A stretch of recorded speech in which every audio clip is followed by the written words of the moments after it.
Hello friends, आपका स्वागत है Rohit Kumar concept of study. बहुत बहुत नमस्ते आपको। आज हम क्लास 9 की संख्या पद्धति की जो पहली एक्सरसाइज है 1.1 उसको हल करने की कोशिश करेंगे। इससे पहले वाली वीडियो में संख्याओं का संक्षिप्त परिचय था, उसमें था परमेय संख्या और पहला टॉपिक था परमेय और अपरमेय संख्या। परमेय संख्याओं के अंतर्गत यह एक्सरसाइज बनी है। जैसे पहला क्वेश्चन है हमारा √2, √3, √5, √4/9, रूट के अंदर 7, रूट के अंदर 9 में से परमेय संख्या छांट कर दीजिए।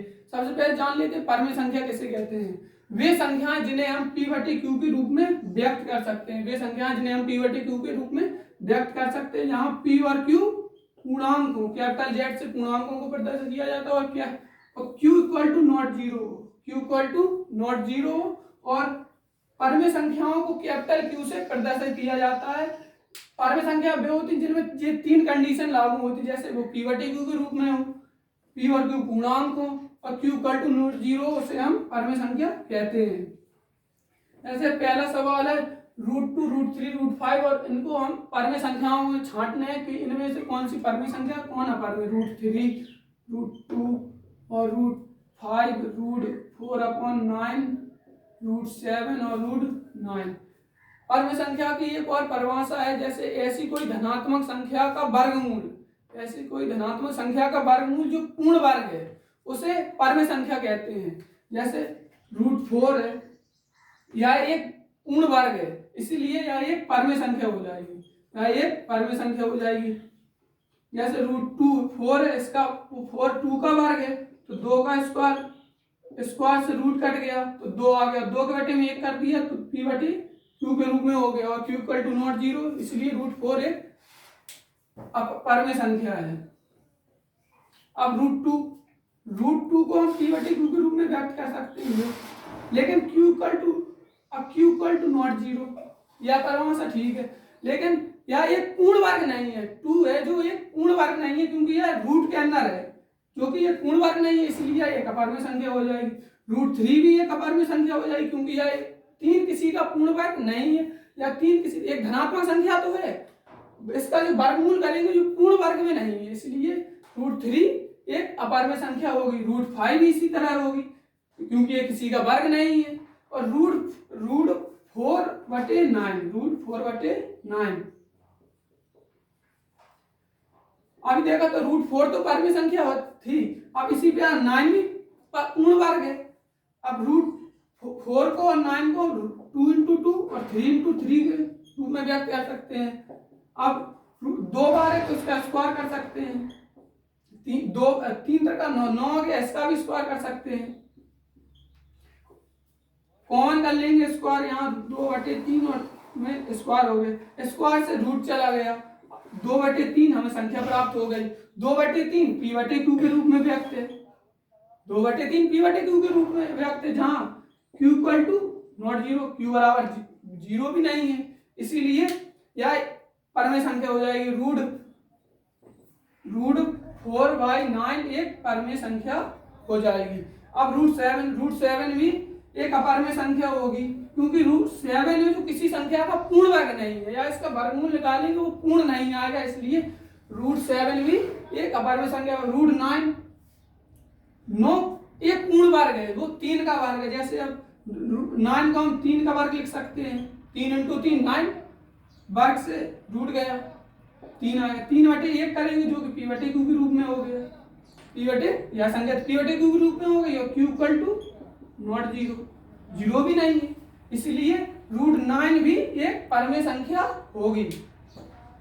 अब क्वेश्चन नंबर दूसरा, अपरमेय संख्या किसे कहते हैं। अपरमेय संख्या, इसमें तो परमेय है और बाकी सब अपरमेय थी, अपरमेय संख्या किसे कहते हैं। वे संख्या जिन्हें हम P/Q के रूप में व्यक्त नहीं कर सकते, जहां P और Q पूर्णांक हो और Q equal to not zero, या ऐसी धनात्मक संख्या का वर्गमूल जो पूर्ण वर्ग नहीं है, उसे अपरमेय संख्या कहते हैं। दूसरा सवाल, क्या जांच करनी है कि कौन परमेय है कौन अपरमेय। हम उसने कहा छांट कर लिखिए परमेय संख्याओं को, और अब छांट कर, अब परमेय संख्याओं में आएंगी परमेय संख्या √4/9 परमेय और √9। अब बाकी सब कौन सी संख्या होंगी, बाकी सब अपरमेय संख्याओं के अंतर्गत आएंगी। अपरमेय संख्या अंतर्गत आई। अपरमेय संख्या कौन कौन होगी? जो परमेय थी बाकी सब अपरमेय होंगी। √2, √3, √5 और √7 यह अपरमेय संख्याओं के अंतर्गत आएंगी। अब क्वेश्चन नंबर दूसरा, क्या शून्य एक परमेय संख्या है? यह सिद्ध करना है कि शून्य एक परमेय संख्या है कि नहीं है, और उसको p/q के रूप में व्यक्त करना है, और q equal to not zero, उसे हम परमेय संख्या कहते हैं। अब शून्य परमेय संख्या है क्या? हाँ, शून्य एक परमेय संख्या है। शून्य को हम p/q के रूप में लिख सकते हैं, जैसे शून्य p/q, शून्य के बटे में एक करेंगे तो जो है p/q के रूप में व्यक्त हो जाएगा। यहाँ पर q equal to not zero है, और p और q पूर्णांक भी है, p और q पूर्णांक भी है। एक धनात्मक पूर्णांक है और शून्य भी एक पूर्णांक है।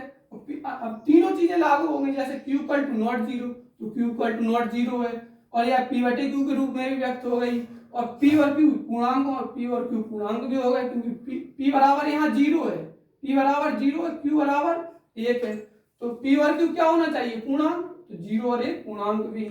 अब क्वेश्चन नंबर 3, हाँ शून्य एक परमेय संख्या है, परमेय संख्या है। अब क्वेश्चन नंबर 3, निम्नलिखित के मध्य एक परमेय संख्या ज्ञात कीजिए। अब किन्हीं भी दो संख्याओं के बीच में कई परमेय संख्याएं होती हैं, किन्हीं भी दो संख्याएं, चाहे वो प्राकृतिक हो, पूर्ण हो या पूर्ण संख्या, उनके बीच में कई मध्य परमेय संख्याएं होती हैं। इसमें सिर्फ एक पूछा सूत्र, इस एक्सरसाइज के अंदर सिर्फ दो सूत्रों का यूज होता है। एक सूत्र है 1/2 इंटू a प्लस बी, और दूसरा सूत्र है n+1। दोनों सूत्रों द्वारा हम इसी एक्सरसाइज में यूज करेंगे, दोनों सूत्रों द्वारा परमेय संख्या ज्ञात की जा सकती हैं। जैसे इस सवाल में हम इस तीसरे सवाल में एक परमेय संख्या निकालना, इस संख्या से एक भी परमेय संख्या निकल सकती है और अनेक भी निकल सकती है। इस सूत्र से एक भी परमेय संख्या निकल सकती है और अनेक भी परमेय संख्या निकल सकती है। सवाल नंबर तीसरा का पहला है 1/4 और 1/3 के बीच में हमें एक परमेय संख्या निकालना है। सूत्र था 1/2 into a plus b, 1/2 into 1 a plus b. यहाँ पर a बराबर पहली संख्या होगी, 1/4, और b बराबर होगी दूसरी संख्या। अब इस सूत्र में अन्य संख्याओं को रखेंगे, 1/2 इंटू a की जगह पर 1/4 प्लस, और b की जगह पर 1/3। अब इन संख्याओं का लासा लेंगे तो लासा 12 आएगा। अब 4 से इसमें 12 हम भाग देंगे तो 3 बार जाएगा, ऊपर यहाँ गुणा करेंगे तो 3 आएगा। अब 3 से भाग देंगे 12 में तो 4 बार जाएगा, 1 में गुणा करेंगे तो 4 आएगा। अब 1/2 बराबर 1/2 के 1/2 अभी यूज नहीं हो रहा। अब 3 और 4 7 हो जाएंगे, और 12। अब यहाँ कोई ऊपर नीचे नहीं कट रहा, तो अंश अंश का गुणा और हर का गुणा, तो 7 एकम 7 और 12 दूनी 24, तो 7/4 जो संख्या होगी वो 1/4 और 1/3 के मध्य परमेय संख्या होगी। तो हमारा आंसर हो गया 7/24, जो 1/4 और 1/3 की मध्य परमेय संख्या होगी। अब पहला सूत्र ये हो गया। अब एक और सूत्र था n/2, n+1। इसको इस वाली सवाल में और इन वाले सवाल में लगाएंगे, और फिर लास्ट सवाल में जो 5 और 6 इस सवाल में दोनों सूत्रों का यूज करें कि कोई भी किन्हीं के बीच में परमेय संख्या निकालना, दोनों सूत्रों का यूज हम कर सकते हैं। अब तीसरे का दूसरा सवाल, 3/8 2/5। अब इसी प्रकार पहली संख्या क्या होती है? a बराबर, तो a बराबर 3/8, और दूसरी संख्या b बराबर होती है b बराबर 2/5। सूत्र क्या होता है? 1/2 इंटू a प्लस बी। अब सूत्र में रखेंगे 1/2 a की जगह 3/8, और b की जगह प्लस लगाएंगे और b की जगह 2/5। 1/2 का 1/2, अब इनका लासा लेंगे 7, 8 और 5 का लासा लेंगे तो 40 आएगा। 8 और 5 का लासा 5 2 टाइम जाएगा 4 2 आएगा 5 टाइम चला जाएगा तो दूनी 4 दूनी 8 40। तो इस लासा क्या हो जाएगा 40।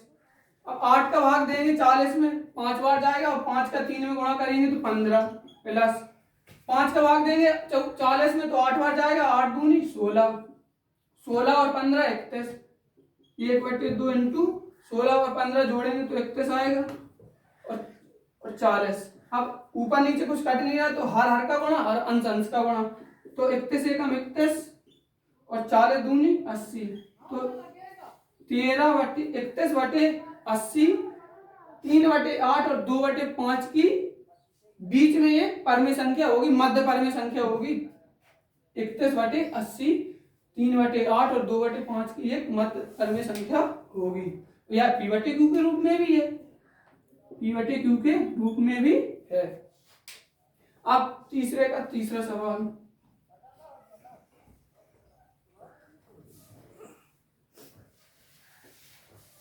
तीसरा सवाल 1.3 और 1.4 के बीच में एक मध्य परमेय संख्या हमें ज्ञात करनी है। तो सबसे पहले a बराबर 1.3 b बराबर 1.4 सूत्र 1/2 इंटू a प्लस b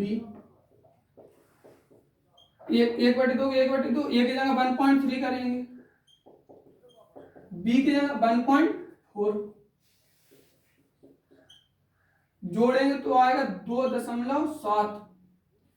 अब 2.7 के बटे में 2 है, दशमलव हटाएंगे तो 0 बढ़ेगा, नीचे दशमलव हटाएंगे तो 0 बढ़ेगा।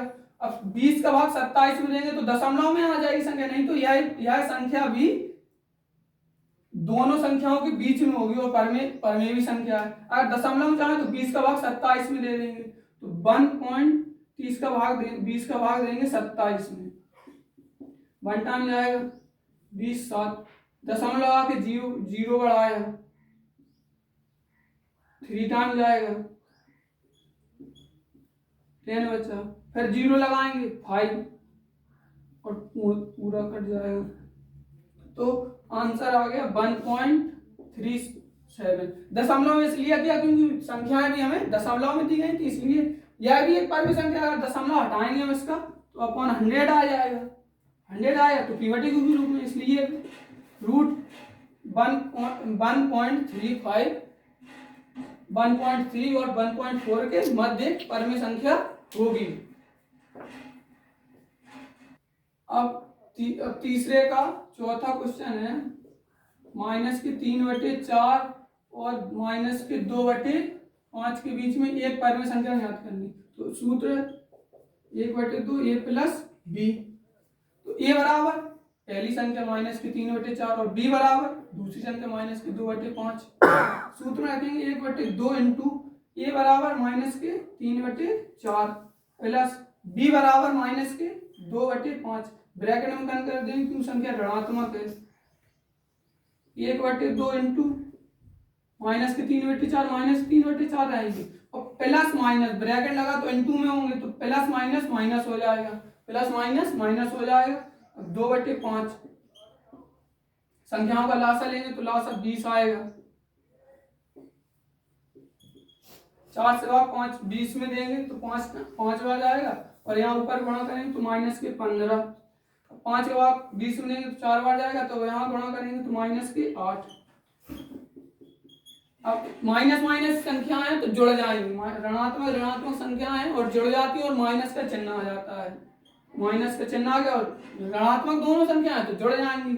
25 और 15 और 18 23/20। अब यहाँ कोई कट नहीं रहा ऊपर नीचे तो प्लस हर का गुणा करेंगे और माइनस और हर का और हर अंश का गुणा करेंगे। प्लस माइनस माइनस क्योंकि यहाँ प्लस है तो प्लस माइनस माइनस होता है और 20 दूनी 40 माइनस के 23/40 जो संख्या होगी वो माइनस के 3/4 और माइनस के 2/5 के बीच में आएगी। माइनस के 23/40 इन दोनों के बीच में आएगी परम संख्या और पी बटे क्यू के रूप में। तो पी और क्यू पूर्णांक है, तो माइनस के 3 ऋणात्मक पूर्णांक है और प्लस के 4 धनात्मक पूर्णांक है, कैपिटल जेड और जेड माइनस। अब क्वेश्चन नंबर सवाल 4। अभी एक ही सूत्र का प्रयोग होगा, 1/2 इंटू ए प्लस बी। अब दूसरा सूत्र था n+1। इस सूत्र में क्या होता है, अब इसी सूत्र से अगला क्वेश्चन लगेगा। यह संख्या कौन है, 3 और 4 के बीच में 6 परम संख्या ज्ञात करनी है। 6 3 और 4 के बीच में। अब ये सूत्र है n+1। इस सूत्र का उपयोग क्या है, और यहाँ पर n क्या है, n बराबर यहाँ है जितनी संख्या हमें ज्ञात करनी है। n बराबर क्या है, जितनी संख्या हमें यहाँ पर ज्ञात करनी। जैसे हमें कितनी संख्या ज्ञात करनी, यहाँ पर 6 संख्याएं ज्ञात करनी, 3 और 4 के बीच में 6 परम। तो n बराबर क्या हो जाएगा, 6। अब सूत्र में रखेंगे तो n बराबर n+1 में रखेंगे तो n की जगह 6 आ जाएगा, +1 तो 7 हो गया। अब जो 7 आया है इस संख्या में, इन दोनों संख्याओं में, यह 3 और 4 है, बटे 1 किया, इसके भी पी बटे क्यू के रूप में, या अभी भी परम संख्या है, पी बटे क्यू के रूप में अभी परम संख्या है। तो इनके हर और अंश में दोनों संख्याओं में इस संख्या का गुणा कर लेंगे जो n+1 से हमें प्राप्त हुई है। अब हर में भी इसका गुणा करेंगे और अंश का, किसका, 7 का। ऊपर 7 का गुणा किया और नीचे भी हर में किया और अंश में भी, यहां भी किया। 7 किया 21/7 और ये 28/7। अब जितनी भी संख्याएं हमें ज्ञात करनी, कितनी, 6 संख्याएं ज्ञात करनी है, 4 5 और 6 संख्याएं हमें ज्ञात करनी। तो सबके हर समान होंगे, हर सबके समान होंगे। n बराबर यहाँ 6 नहीं, 6 भी रख सकते हैं और 6 से अधिक भी रख सकते हैं। जितनी संख्या, जैसे हम यहाँ 10 भी रख सकते हैं, 10 के द्वारा भी हल कर सकते हैं हम। बस जितनी संख्या हमें ज्ञात करनी उससे ज्यादा रखें या वही रखें। जैसे n बराबर 6 ज्ञात करनी तो यहाँ हमने 6 रख ली। अगर उससे ज्यादा भी संख्या ज्ञात करनी तो वहां हम और भी रख सकते हैं, जैसे 10 रख लें तो 10 संख्या प्राप्त हो जाएंगी। जितनी रखनी उतनी रख सकते हैं हमें n बराबर। अब 21 से आगे बढ़ेंगे और 27 से कम रहेंगी संख्या, इन्हीं के बीच तो रहेंगी संख्याएं, जितनी भी संख्या होंगी इन्हीं के बीच में रहेंगी। अब 21 से ऊपर अंश बढ़ता रहेगा और 28 से घटता, जैसे 21 से 22, 23, 24, 25, 26 और 27। 21 से सब बड़ी और 28 से छोटी। 21/7 के संख्या से प्राप्त हुआ, 3 ही से तो हमें प्राप्त हुआ है 21/7। तो 21/27 को 3 नहीं लिख सकते, लिख सकते हैं 7 से भाग इसमें जाएगा 3 बार, इसका भाग इसमें चला जाएगा 4 बार। ये संख्या हमें इसी संख्या से प्राप्त हुई ना। बस अब ये 2/3 वह इन दोनों के बीच में ही तो है ये सारी संख्या। तो 22/7 और 23/7, 24/7, 25/7 और 26/7 और 27/7।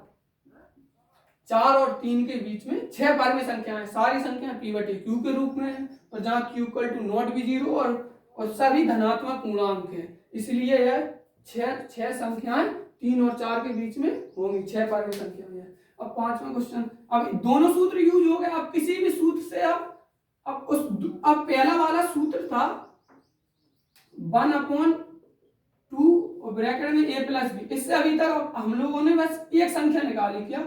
अब लास्ट वाले क्वेश्चन में इसके द्वारा हम 2 संख्याएं या 3 संख्याएं इसके रूप में भी निकाल सकते हैं।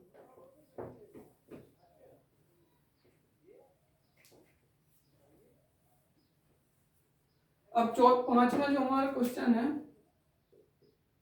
अभी 6 संख्याएं ज्ञात करी थी सूत्र द्वारा 1+1, उसमें संख्याएं बटे में नहीं दी गई थी, हम लोगों ने बटे में की थी, बटे में 1 लगाया था। इसमें संख्याएं बटे में दी गई हैं, जैसे 3/5 और 4/5, तो बटे में संख्याएं दी गई हैं तो हम इनके अपॉन में 1 नहीं करेंगे। अब क्या है कि बीच में 5 परम संख्याएं ज्ञात कीजिए, 5 परम संख्या ज्ञात। तो n बराबर क्या हो जाएगा, 5 संख्या ज्ञात करनी और सूत्र रखेंगे n+1, तो n की जगह 5 रखेंगे, 5 + 1 6 आ गया। अब 6 में 6 आ गया संख्या। अब इसको 3/5 और 4/5 के अंश में भी गुणा करेंगे और हर में भी गुणा करेंगे। तो 3/5 के अंश और हर में गुणा करेंगे और 4/5 के हर और अंश में गुणा करेंगे। 6 का दोनों जगह। अब 6 18 हो गया यहाँ, और 6 पंचे 30 हो गया, और यहाँ 24 और यहाँ 30। अब उस सवाल में क्या था, हर सभी के समान रहेंगे, हर सभी के समान है। जैसे हमें 5 ज्ञात करनी, तो 1 2 3 4 और 5, तो हर तो सभी के समान रहेंगे।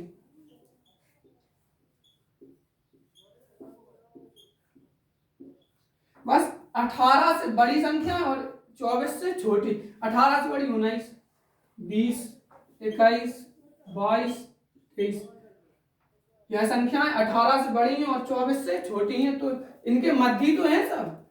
3 अब 18/30 किससे द्वारा आया, 18/30 किसके द्वारा आया, 3/5 के बीच में ही तो आया। 18 3/5 18/30 के रूप ही का है, तो इसको हम काट के 3/5 कर सकते हैं, और इसको काट के 4/5 कर सकते हैं। जैसे यहाँ कर सकती संख्या 0 0 चला गया, यहाँ कर सकते संख्या 11/15, तो बस यही संख्याएं रख देंगे। जैसे 19/30 2/3 21/30 23 11/15 23/30, यह पांचों संख्याएं 3/5 और 4/5 के मध्य परमेय संख्याएं होंगी। कौन होंगी, परमेय संख्या, क्योंकि p/q के रूप में, और q = नॉट 0, और दोनों पूर्णांक है, हर और अंश धनात्मक पूर्णांक है सब। अब सवाल नंबर 6,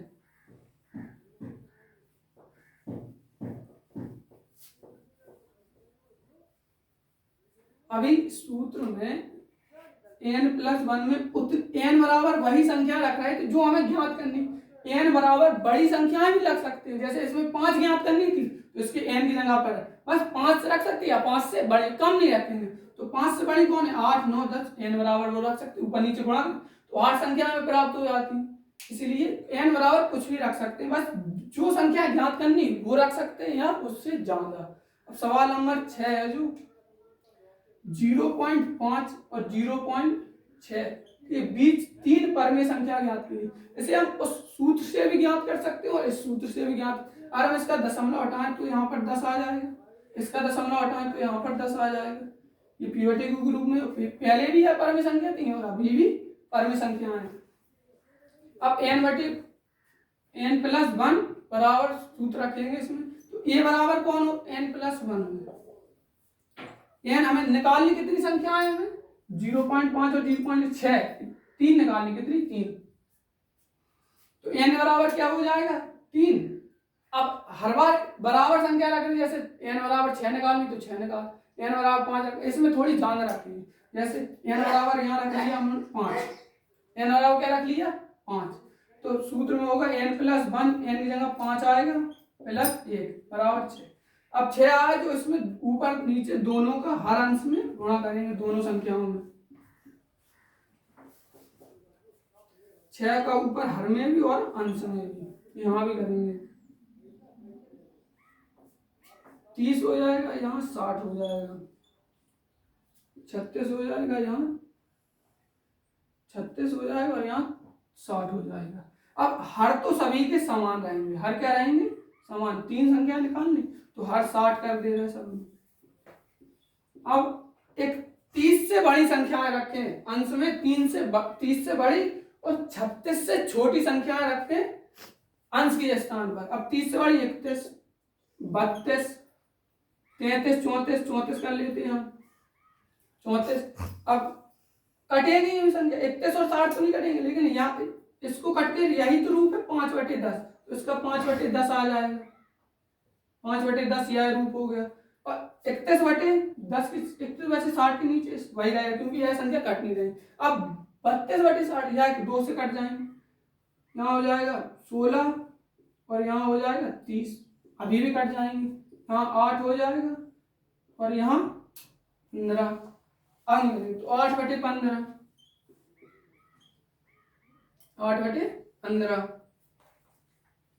और यहाँ 34 भी कट जाएगा, 34/60 भी लिख सकते हैं इसको। और यहाँ यह संख्या 6/10 से आई, या 6 0 पॉइंट, अब इन संख्याओं को हम 0.5 लिख सकते हैं, इसमें भाग देंगे तो और इसका भी मान 0.6। अब यह संख्या कहाँ से है, ऊपर ही से तो है, 0.5 था यहाँ पर, 0.6 था यहाँ पर। अब 0.5 और 0.6 के बीच में 3 परमे संख्या ज्ञात करनी, तो पहली परमे संख्या 31/60, दूसरी 8/15, तीसरी 34/60। यह तीनों परमे संख्याएं 0.5 और 0.6 के बीच में होंगी।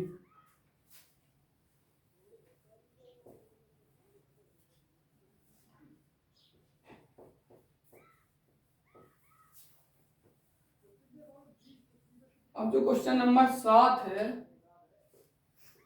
इसमें कंडीशन है कि नीचे दिए गए कथन सत्य हैं या असत्य। कंडीशन बताइए कि कौन सत्य है और क्यों सत्य है, और असत्य तो क्यों असत्य है। तो पहला सवाल है, प्रत्येक प्राकृतिक संख्या, प्रत्येक प्राकृतिक संख्या एक पूर्ण संख्या होगी। और सबसे पहले जानते प्राकृतिक संख्या किसके, वस्तुओं को गिनने में प्रयोग की जाने वाली संख्याओं को प्राकृतिक संख्या कहा जाता है। प्राकृतिक संख्या कहा है। और पूर्ण संख्या, प्राकृतिक संख्याओं के समूह में यदि हम शून्य को जोड़ दें तो वो पूर्ण संख्याओं का समूह प्राप्त होता है। प्राकृतिक संख्या होती है, प्राकृतिक संख्याओं को कैपिटल एन से प्रदर्शित किया जाता है। कैपिटल एन बराबर 1 2 3 4 से अनंत तक। और पूर्ण संख्याओं को कैपिटल W से प्रदर्शित किया जाता है। पूर्ण संख्या शून्य से शुरू होती है, 0 1 2 3 4 5 से अनंत तक। सवाल कहा गया कि प्रत्येक प्राकृतिक संख्या मतलब सभी प्राकृतिक संख्याएं एक पूर्ण संख्या होंगी, पूर्ण संख्या होंगी, सत्य है, ये सत्य। क्यों, प्रत्येक प्राकृतिक संख्या आप देखिए इसमें मिलेगी, एक की एक मिलेगा, 2 मिलेगा, 3 मिलेगा, 4 अनंत तक मिलते जाएंगे, लेकिन 0 नहीं मिला, 0 नहीं मिला। यह तो सत्य, प्रत्येक प्राकृतिक संख्या एक पूर्ण संख्या होगी, लेकिन प्रत्येक पूर्ण संख्या प्राकृतिक संख्या नहीं होगी, क्योंकि पूर्ण संख्या में शून्य सम्मिलित है और लेकिन प्राकृतिक संख्या में शून्य नहीं है। इसीलिए सभी प्राकृतिक संख्या तो पूर्ण संख्या होगी, लेकिन सभी पूर्ण संख्या प्राकृतिक संख्या नहीं होगी। तो यह सत्य होगा, ट्रू होगा। सभी प्राकृतिक संख्याएं पूर्ण संख्याओं में सम्मिलित हैं, जैसे 1 2 3 4, 1 2 3 4 से अनंत तक, यहाँ भी अनंत तक। अब पहला सवाल था, अब दूसरा सवाल है, कह रहा प्रत्येक पूर्णांक और एक पूर्ण संख्या होगी, प्रत्येक पूर्णांक एक पूर्ण संख्या होगी। अब पूर्णांक क्या है, संख्याओं का ऐसा समूह जिसमें शून्य, धनात्मक, ऋणात्मक संख्याएं सम्मिलित हो। क्या पूर्णांकों को कैपिटल Z से या कैपिटल I से प्रदर्शित किया जाता है। कैपिटल I यह संख्या अनंत से शुरू होती है, -2 -1 -1 और शून्य भी आ गया, ऋणात्मक संख्या हुई है, धनात्मक संख्या से अनंत तक, यह पूर्णांक है। अब पूर्ण संख्या, पूर्ण संख्या क्या है, W से प्रदर्शित किया जाता है, 0 1 2 3 से अनंत तक। प्रत्येक पूर्णांक, पूर्णांक मतलब ये सारी संख्याएं, प्रत्येक मतलब ये सारी संख्याएं, इसमें है क्या, इसमें ऋणात्मक संख्या, इसमें पूर्ण संख्या में ऋणात्मक संख्या नहीं है, इसीलिए प्रत्येक पूर्णांक एक प्राकृतिक संख्या नहीं होगी, लेकिन प्रत्येक पूर्णांक पूर्ण संख्या, प्रत्येक पूर्ण संख्या प्राकृतिक पूर्णांक में जरूर होगी। क्यों, जैसे 0 0 मिल गया, 1 1 मिल गया, 2 3 मिल गया, अनंत तक, ये पूरा धनात्मक संख्या और शून्य पूर्णांक है, पूर्णांक है, 0 1 2 3 सब मिलेगा इसमें, लेकिन इसमें ऋणात्मक संख्या है। पूर्णांकों में ऋणात्मक संख्या और पूर्ण संख्या में ऋणात्मक संख्या नहीं है, इसलिए यह कथन गलत है, ट्रू फॉल्स। अब तीसरा जो कथन है, प्रत्येक परमे संख्या एक पूर्ण संख्या होगी। अब परमे संख्या वे संख्या जो P/Q के रूप में हो और Q = नॉट 0 और P और Q पूर्णांक, P और Q पूर्णांक, ये कैपिटल Z से प्रदर्शित किया जाता है। पूर्ण W बराबर पूर्ण संख्या 0 1 2 3 4 से अनंत तक, अनंत तक। अब परमे संख्या है 2/3 भी है और 2 भी है, 0.33 भी है परमे संख्या। अब क्या 2/3 परमे संख्या है, लेकिन क्या वो पूर्ण संख्या है, नहीं है, क्योंकि पूर्ण संख्या में कौन P/Q होता है। पूर्ण संख्या क्या भिन्न के रूप में हो सकती, नहीं हो सकती, इसीलिए अब जैसे 0.33 एक परमे संख्या है, इसे हम P/Q के रूप में व्यक्त कर सकते हैं, लेकिन P/Q के रूप में, लेकिन 0.333 यहाँ नहीं है, 0.333 यहाँ पर नहीं है, अतः प्रत्येक परमेय संख्या पूर्ण संख्या नहीं होगी, यह भी फॉल्स है। लेकिन प्रत्येक पूर्ण संख्या परमेय संख्या होगी, क्योंकि परमेय संख्या 0 भी है, परमेय संख्या 1 भी है, 2 भी है, अनंत तक सारी धनात्मक संख्याएं परमेय संख्याएं होती हैं। इसीलिए प्रत्येक परमेय संख्या पूर्ण संख्या नहीं होगी, लेकिन प्रत्येक पूर्ण संख्या परमेय संख्याओं में सम्मिलित होगी। अब क्वेश्चन नंबर 8,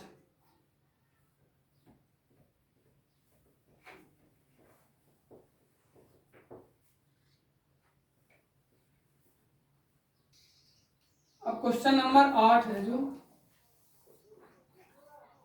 5 और 6 के बीच में दो परमेय संख्या होती है। अब दो सूत्र देखे थे, 1/2 इंटू ए प्लस बी, दूसरा सूत्र n प्लस 1। अब दोनों सूत्रों द्वारा इस सवाल को किया जाएगा। अब पहला सूत्र है 1/2 इंटू ए प्लस बी। यहाँ पर a बराबर क्या हो जाएगा 5 और b बराबर, a बराबर पहली संख्या और b बराबर दूसरी संख्या 6। पहली संख्या 5 और दूसरी संख्या 6। अब सूत्र में रखेंगे 1/2 इंटू ए की जगह पर 5 प्लस बी की जगह पर 6, 1/2 का 1/2 इंटू 11 क्यों 6 और 5 जोड़ के 11 हो जाए। अब 11/2 आ गया। अब इसमें हम भाग करेंगे इसका, 11/2 भी इन दोनों संख्याओं के बीच में एक परमेय संख्या है। अगर दशमलव में देखें तो 5.5, अब 2 का भाग 11 में करेंगे तो 5.5 इन दोनों संख्याओं के बीच में होगी, क्यों 5 से बड़ी है 5.5 और 6 से छोटी, इसलिए इन दोनों संख्याओं के बीच में 5.5 परमेय संख्या होगी। 5.5 नहीं लेना तो 11/2 यही लेने, 11/2 यही भी इन दोनों परमेय संख्या। अभी तो यह एक संख्या निकल गई 5 या 5.5 मान ले या 11/2 जी। अब एक संख्या हो गई, लेकिन निकालनी कितनी है आपने संख्या 2। अभी तक इस सूत्र सिर्फ एक संख्या निकाल दिया। अब जो संख्या निकली है उसको a मान ले या b मान ले, तो हम 11/5 या 5/5 को a मान लेते हैं या इसको 11/2 को a मान, तो a बराबर 5.5 मान लेते हैं या इसको मान लेंगे। अब b बराबर क्या रहेगा, b बराबर 6 रहेगा। अब सूत्र में रख देंगे 2 इंटू ए प्लस बी में। एक संख्या तो ज्ञात हो गई अपने, एक संख्या का आंसर जी आ गया। दूसरी संख्या इसके द्वारा नहीं, दूसरी संख्या हम क्या किया, तो जो इन संख्या निकली थी उसको a मान ले या b मान ले। हमने 5.5 को a मान लिया और b को 6 मान लिया। भिन्न वाली संख्याओं को भी मान सकते हैं। 1/2 a की जगह 5.5 रखेंगे प्लस b की जगह 6 रखेंगे। 1/2 जोड़ेंगे तो 11.5 आएगा, दशमलव हटाएंगे तो 0 बढ़ा देंगे, 11.5 आएगा, दशमलव हटाएंगे 0 बढ़ा, तो हर का गुणा आ रहा, अंश का गुणा, ये 115/20। अब दशमलव में निकालते, यह भी इन दोनों की संख्याओं के बीच में परमेय संख्या होगी p/q के रूप में। अगर दशमलव में देंगे तो 20 का भाग इसमें दे देंगे, 115 में 20 का भाग देंगे, 5 टाइम जाएगा 1.5, दशमलव लगाया 0 बढ़ाया 7 टाइम जाएगा, 0 बढ़ाएंगे 5 टाइम जाएगा। तो अब दूसरी संख्या क्या होगी 5.75। पहली संख्या कौन होगी 5.5 और दूसरी संख्या होगी 5.75। अब देखिए 5 से ये दोनों संख्या कैसी हैं, बड़ी हैं, और 6 से छोटी हैं, 5/5.5 और 5.75। इन दोनों संख्याओं के बीच में दो परमेय संख्याएं होगी। अब यह सवाल तो हल हो गया इस सूत्र से भी इस सवाल को हल करेंगे। इस सूत्र से भी आप कई संख्या निकाल, अब जैसे 3 संख्या निकालनी होंगी तो इसको भी a मान लें या इसको a मान लें और इसको b मान लें। इन दोनों के बीच में हम बीच में संख्या निकालेंगे तो भी इन दोनों के बीच में आएगी वो संख्या। अब n+1 द्वारा सूत्र को हल करेंगे तो इसका पहला आंसर होगा 5.1 और 5.5 और 5.75। अब सूत्र सवाल तो हो गया, आप इस सूत्र से भी इस सवाल को हल करेंगे, दोनों सूत्र से करेंगे, एक सवाल एक सूत्र से हो गया।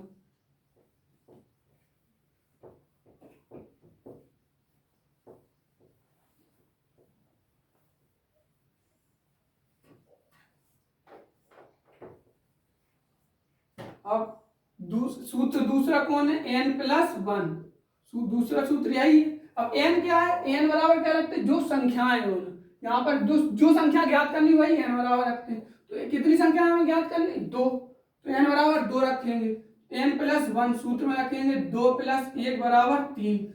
अब 5/1 कर देंगे जो कि परमेय संख्या है, 6/1 कर देंगे जो यह भी परमेय संख्या है। अब हर और अंश में, दोनों संख्याओं के हर और अंश में कितने का गुणा, जितने n बराबर 3 का गुणा करेंगे, यहाँ भी 3 का गुणा करेंगे, यहाँ भी 3 का गुणा करेंगे, 5 × 15 और 3 36 18/3। हमेशा हर समान रहेगा, हमेशा हर समान रहेगा। कितनी संख्या निकालनी, 2, हमेशा समान रहेगा। अब 15 से बड़ी 16 और 17 इन दोनों के बीच में है। अब यह परमेय संख्या है, यह क्या है, परमेय संख्या है। 16/3 और 17/3 परमेय संख्याएं हैं और जो p/q के रूप में है, तो यह भी आंसर हो गया इन दोनों का। 5/6 और 16/3 और 17/3, 5/5 और 6 के बीच में 2 परमेय संख्याएं होंगी। इनको दशमलव के में देखें, अगर दशमलव लिखना चाहें, जैसे 3 का भाग 16 में 5 टाइम जाएगा, दशमलव लगाया 0 बढ़ाया तो 3, फिर ऐसा होता जाएगा। 5.3 इसको देखें, 3/17 5 टाइम जाएगा, दशमलव लगाया 0/6, तो या ये भिन्न के रूप में यह आंसर होगा और दशमलव के रूप में 5.3 और 5.6, ये दोनों संख्याएं 5 और 6 के बीच में, 5 से बड़ी और 6 से छोटी हैं ये दोनों। अब 1.1 एक्सरसाइज हो गई। अब 1.2 अगली वीडियो मिलेगी आपको। धन्यवाद। मैं अभिषेक पाल। आप इस चैनल पर नए हो तो Rohit Kumar concept of study को सब्सक्राइब करें। अगर वीडियो जरा सा भी पसंद आया हो तो उसको लाइक, कमेंट और शेयर करें। बहुत बहुत धन्यवाद।